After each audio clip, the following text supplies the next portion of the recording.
Salamat, Sister Rosie, sa magandang awit. Kung pinakinggan lang natin, ang gaganda ng wordings nun sa kanta niya. Ngayon, ako naman ang promotional talk. Hindi ko alam po kung ano ang i-promotional talk ko. Promotional talk. Ngayon kahapon, nung kunwari nag-practice kami ng aming awitin, tinanong ko doon sa aking mga barkada, sabi ko, ano bang gusto niyong promotional talk para bukas? Ngayon, ang sabi ko naman, siguro ang tanong ko sa inyo lahat ay, bakit ba tayo pumupunta dito sa simbahan? Alam ko, isa't isa sa inyo ay mayroong iba't ibang sagot sa why do we go to church? In general yan, why do we go to church? Pagtanungin ko isa sa inyo, siguro bihira lang yung the same na sagot. Sorry, hindi ako marunong mag-Tagalog, kaya trying hard ako mag-Tagalog. Kaya pasensyahan nyo na ako. Ngayon, ang ibibigay ko sa inyo, bakit tayo nagsisimba? Siyempre, ang araw ng Sabado ay ang pinakamasarap sa umaga, lalo na pag medyo umaraw-araw na, napakasarap matulog. Hindi natin naiwanan yung ating katrik. Kaya minsan, we skip the Sabbath day or we skip going to church. Pero, kung alam lang natin yung mga positive ways na ibinibigay sa atin, ibinudulot sa atin, bakit tayo sumisimba, ay siguro hindi na tayo matulog man ng mahaba o sa hapon, hindi na tayo matulog ng tanghali, para lang tayo mabigyan ng ating mga programa sa hapon, lalo na ang suporta sa mga kabataan. Kaya ito, ibibigay ko kahit papaano kung ano ang binibigay sa atin, bakit tayo nagsisimba. Number one na reason ko ay you change for the better. Oo, nagbabago tayo. Kahit anong sungit natin, kaya ko, we have to change for the better. Church is one of the few places people live better than when they entered.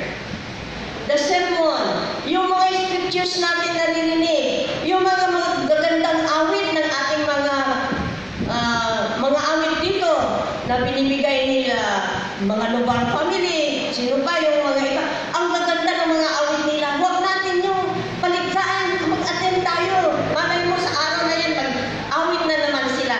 Kaya, it changes our attitude, our behavior, kung tayo ay laging nasa simbahan.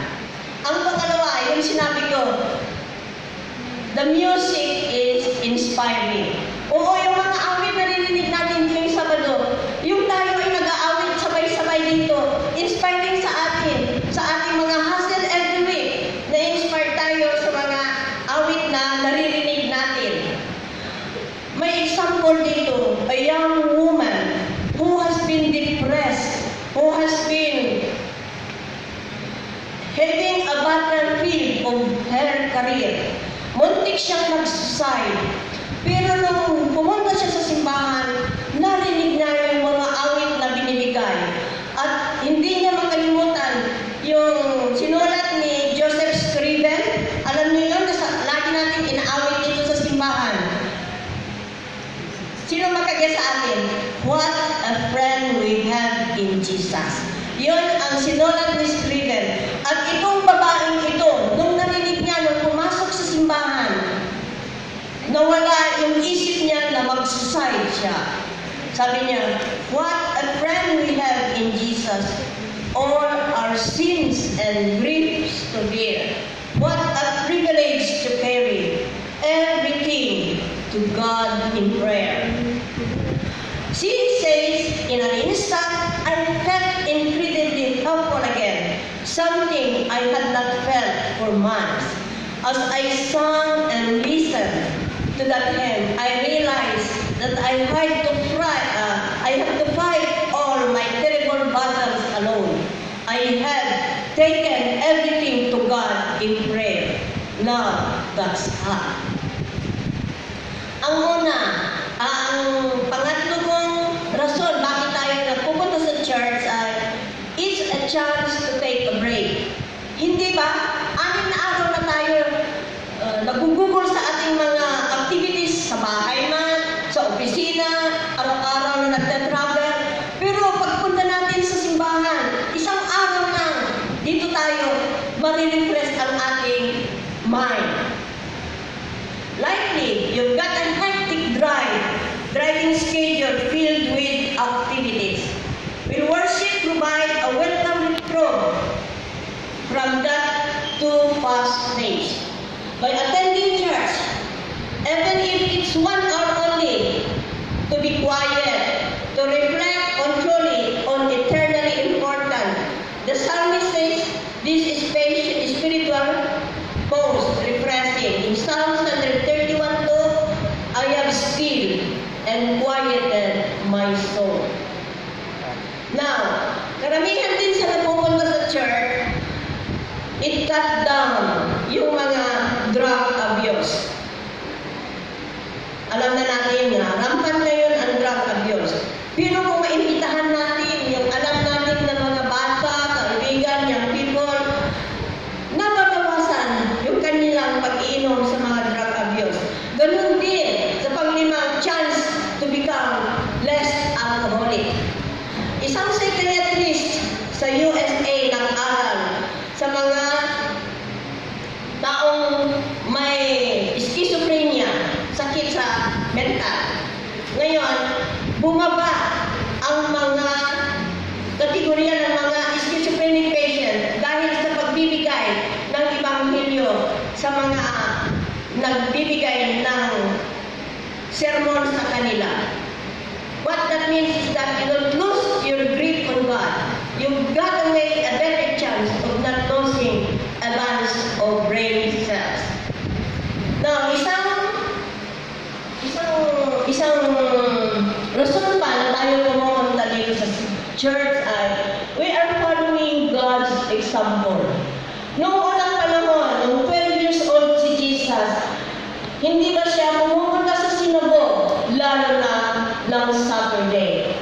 So, we have to faithfully worship and follow the direction of Jesus Christ. Ang isang rason pa ay you learn the best way to live. Sa Colossians 3:2, ang sinabi niya doon, set your minds and things above, not on earthly things. As you worship, you gain insights into living. You'll contemplate way of life, not only in terms of today and tomorrow, but in terms of how God will ultimately judge your life. Ang pangwalo ay sa mga kabataan, your future marriage will be more satisfying. Di ba maganda? Using data, mayroong research na ginawa sa 1,000 women researchers sa USA. They found out that most religious women who reports the greatest happiness and satisfaction with marital sex, more than moderately religious women. Ganda, no? Clearly, religious commitment plays a role in improving rather than handling sexual expression and satisfaction in marriage. Ang pangsiyam ay you become more generous. Alam na natin ito. We should be generous. Ang sabi sa Psalm 16:12, how can I repay the Lord for all His goodness to me? In church, we reminded of God's outrageous goodness to you that we should joyfully respond by sharing our material wealth with others. Kagaya nito, ini-improve natin ang simbahan. Huwag tayo malupit. Ilabas na natin. Hindi pa tayo siguro naglabas ng ating